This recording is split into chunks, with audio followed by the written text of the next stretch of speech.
Allô à tout le monde. Je vais vous présenter deux oracles qui font partie de ma tarothèque que j'ai eu il y a pas très longtemps. Euh, un que j'ai eu sur le groupe Facebook Troc et Discussion que vous retrouverez dans mes groupes sur ma page Mirabelle Laporte. Il y a, voilà, à chercher. Qui m'a été offert enfin, que j'ai acquis via une amie, donc c'était super sympa.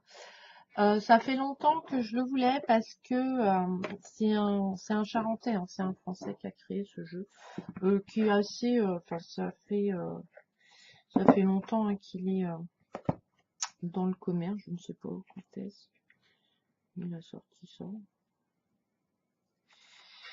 Euh, voilà l'auteur. Donc c'est un dessinateur reconnu de BD. Euh, il est passionné de tarot de Marseille.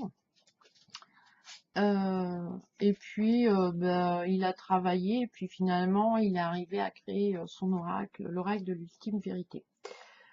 Il s'inspire de peintres anglais, voilà, un petit peu l'ère victorienne, etc. Donc moi, j'aime bien. Il y a du nu, donc je tiens à préciser hein, qu'il y a. Le livret est super sympa parce que les cartes sont en couleur. Donc, vous avez la carte plus l'explication. Ensuite, il y a quelques associations, voilà, de 3-4 lignes. Par exemple, là, c'est quoi qu'on a pris? Le voyage associé au chaos, reculer vos projets de déplacement, associé à la maladie. Un voyage pourrait effacer, avoir une tendance à la mélancolie, associé à la solitude, une retraite spirituelle. Et à chaque carte, il a écrit et créé un poème. Donc, je trouve ça très très bien en carte du jour, par exemple, de tirer une carte et de lire le poème, voilà, pour s'en inspirer, pour voyager, pour méditer. Donc, je trouve ça sympa et j'aime bien l'esprit un peu BD des dessins. Ce que je reproche, c'est l'encadrement doré qui est pas régulier. Alors ça, c'est un jeu à terme. Il va être coupé. Voilà. C'est dommage parce qu'il a une super dorure. Et vous voyez, il y a une différence entre l'encadrement doré. Je ne sais pas si vous allez voir. Hein, vous voyez, les deux bords sont pas du tout pareils, quoi. Hein, voilà. Donc c'est très dommage. Le dos est super sympa. Donc il y a plein de symbolisme. Hein. Il y a les serpents. C'est il a une culture de druide. Donc il s'en est inspiré aussi, même dans ses mots, voilà, qu'il a utilisé. Voilà la lady, voilà le style un peu victorien. Et c'est très BD, moi j'aime bien. Voilà. Il y a plein de symbolismes on voit pas tout de suite, mais là par exemple, il y a un trèfle sur le livre. Il y a, voilà, il y a les roses. Il y a un planétarium, un truc qui représente voilà, le compas, hein, avec les barreaux à la fenêtre. Donc là, c'est l'étude, voilà. Euh, et après, elle est entourée d'un cercle jaune, vous voyez, comme la lumière qui attire des papillons. Euh,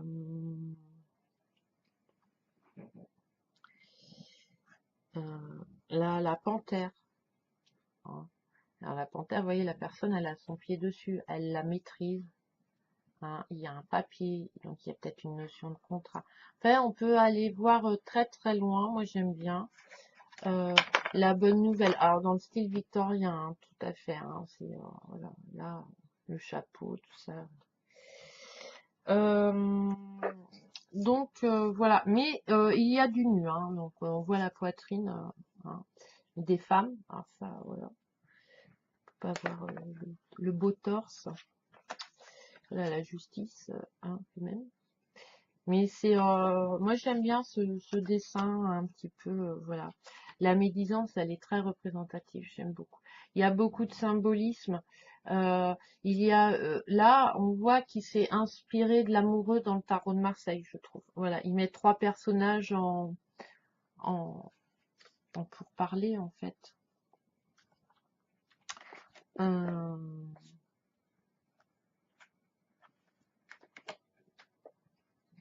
la mort, hein, qui, quand même avec le serpent, l'eau, voilà, l'eau. Donc voilà, donc il y a plein de symboliques qu'il faut aller chercher et regarder. Moi, le seul défaut, c'est l'encadrement qui est pas régulier. Ça m'énerve. Euh, il est voilà, c'est lui qui a créé ce jeu, qui a fait les dessins. Voilà, c'est un très beau jeu et c'est très dommage que ben voilà, l'encadrement, la finition est pas terrible, terrible. Mais le bouquin est super sympa et le fait qu'il y a un poème par carte, et c'est assez sympa. Et le fait qu'ils mettent des associations, on voit à peu près sa vision en fait du jeu. Donc voilà. Après, on l'utilise comme on veut, hein, du divinatoire, du développement perso. Voilà, c'est un outil assez un oracle assez multi. Donc voilà. Et puis en plus, c'est un français, donc oui, un peu suivi là sur les bords, voilà. Moi j'aime bien, hein, j'ai d'autres jeux, heureusement, de d'autres pays, ça fait voyager, c'est sympa. Mais voilà. Donc, voilà, il vaut 23-24 euros, donc neuf. Hein. Ensuite, je vais vous présenter l'oracle Zigan, bon, qui est un oracle très très connu. Qui a un prix très abordable. Moi, je l'ai eu vraiment pour une bouchée de pain, franchement. J'étais très surprise. C'est un peu comme un petit Lenormand. C'est un peu le même, peut-être le même principe. Parce que sa lecture se fait, ses tirages, c'est plus des tirages tableaux, en fait. Voilà, d'association, de lecture en verticale, en horizontale, comme le tarot, le petit Lenormand, un petit peu. Il faut plusieurs cartes pour bien aller chercher l'histoire. Je vais vous montrer un peu, voilà, un petit peu, vous voyez.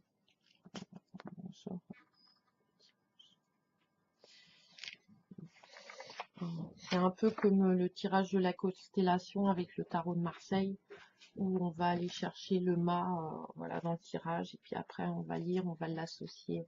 Là, on peut associer beaucoup de cartes. Il est très petit, voilà. Donc le dos est sympa, moi j'aime bien. Bon, c'est pareil, l'entourage, je vois pas quoi il sert. Et puis après, vous avez le dessin. Voilà, elle va pas faire la mise au point. Voilà. Qui est très doux, moi j'aime bien, hein, dans ce style-là. Et avec le mot-clé qui est en plusieurs langues. Voilà. Là, c'est pareil. Alors, il va pas faire. Ah, il veut pas faire la mise au point. Allez. Ah, elle a décidé d'être chiante, ma webcam. Voilà. Ça, c'est le bonheur. Mais vous avez la corne d'abondance et il y a des sous aussi. Il y a des roses. Voilà. Donc après, avec la carte, par exemple, qui a la rose, ça va nous faire penser aller à l'amour. Les pièces, c'est l'argent. Et si voilà, si par rapport à la question, on est dans le domaine, admettons, amoureux, on va avoir du bonheur, de l'abondance amoureuse, admettons avec les roses. Après, j'extrapole un petit peu, mais voilà comment. Et bah, c'est pas le tout. Ouais, le bonheur, il va arriver comment? Et ben, il va arriver par une visite. Vous voyez, admettons. Vous voyez, on fait la lecture comme ça. Et du coup, ce bonheur, cette abondance d'amour qui va arriver par une visite, ça va nous apporter quoi en final? Ça va nous apporter l'amour. Par exemple, voilà. Mais de cet amour peut venir, si c'est la carte, elle est au-dessus en fait. Voilà. Voilà, la lettre, admettons, elle vient, elle arrive par quelqu'un qui est veuf, par un homme assez âgé. Donc voilà. Donc après, vous avez la perfidie que j'aime bien, je la trouve rigolote.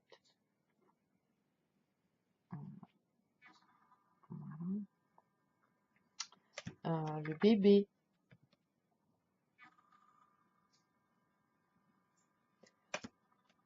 l'officier, c'est le grade, c'est le costume, c'est voilà, un peu quelqu'un qui... L'argent. On peut l'adapter voilà, à notre situation. La fidélité. Bon, la fidélité, hein, c'est souvent voilà, le chien qui la représente. Même si vous êtes mort, votre ami vous sera toujours fidèle. La jalousie. Bon, après, ça reste, voilà, moi j'aime bien, je le trouve très sympa, très facile à lire pour quelqu'un qui débute et tout. Je trouve qu'il est sympa et on peut faire plein de choses. Il est, voilà, on peut faire plein de tirages.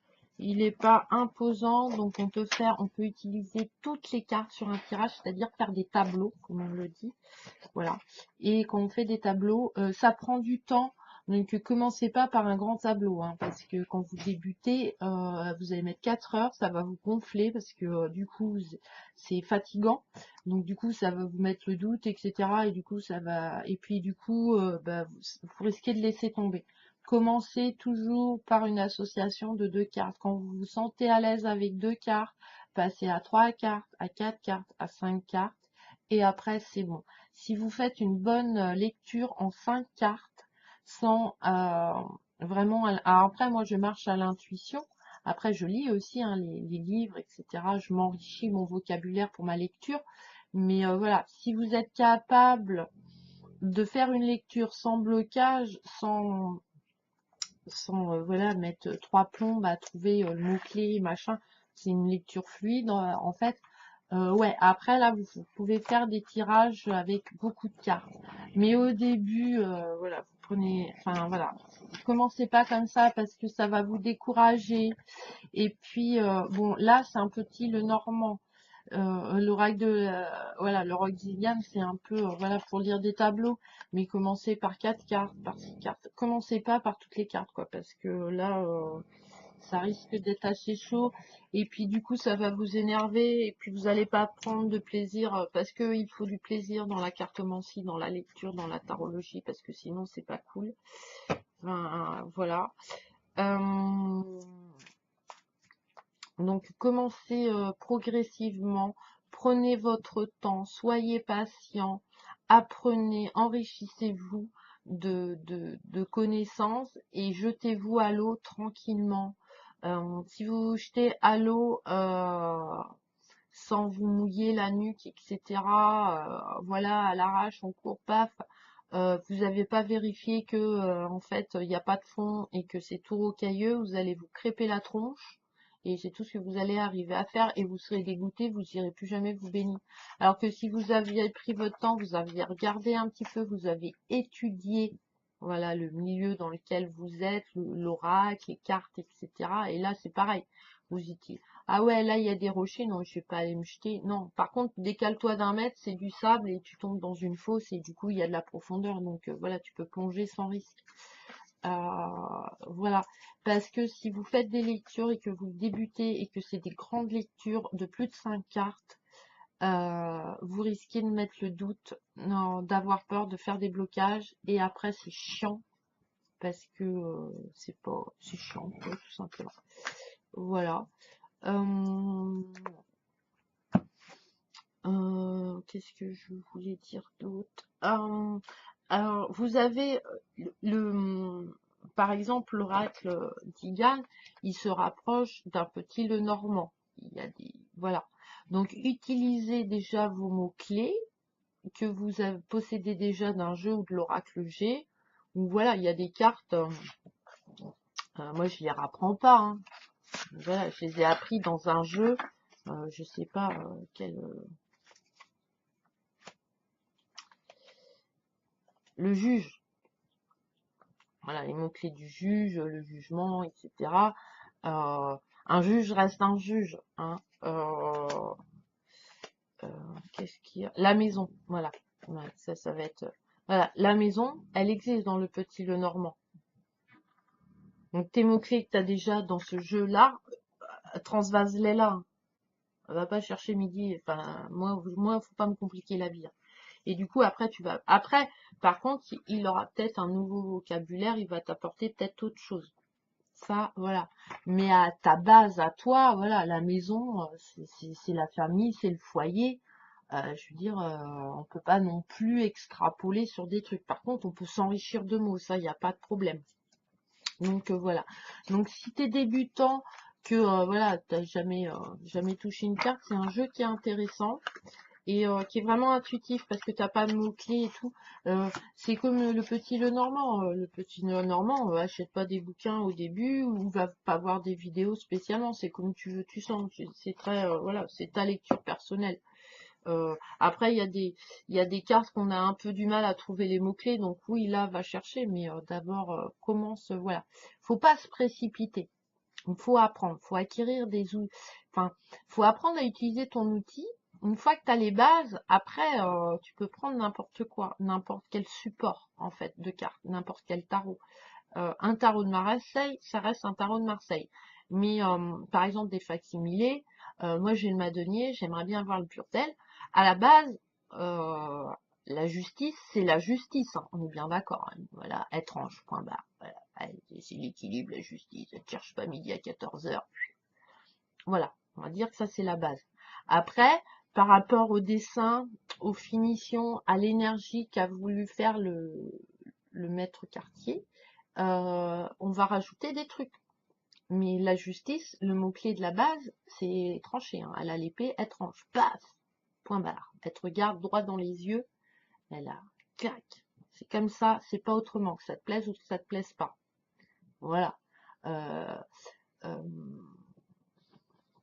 que je regarde, qu'est-ce que je pourrais. Le pendu, c'est non, voilà, tu bouges plus, hein. À toi de t'en dépêtrer. Ça peut venir que de toi, de défaire tes liens.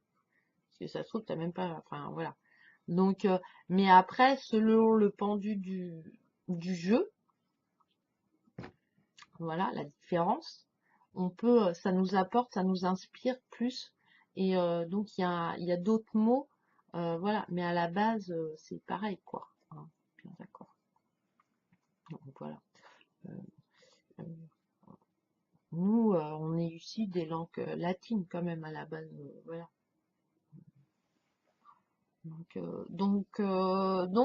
Voilà. Donc c'était tout ce que je voulais dire sur ces deux petits jeux que je trouve sympas, qui font partie de ma tarothèque, qui sont rentrés il n'y a pas très longtemps, que je trouve très très sympa. Et j'aime bien l'esprit un peu BD victorienne, hein, et qui est plein de symboles. Faut chercher, enfin voilà. Et le tarot d'Exiviane que je trouve, tu le mets dans ta poche, tu l'emmènes où tu veux et t'as pas besoin d'être une super pro machin, hein. Dire, il y a un mot-clé, après tu fais ta lecture, hein. C'est comme une BD, pareil, je trouve que voilà, ça se ressemblait bien. Donc je vous embrasse très très fort. N'hésitez pas à mettre des commentaires, des pouces en l'air, à vous abonner, je vous envoie plein d'énergie haute. Et bisous bisous, à la prochaine vidéo. Bye bye.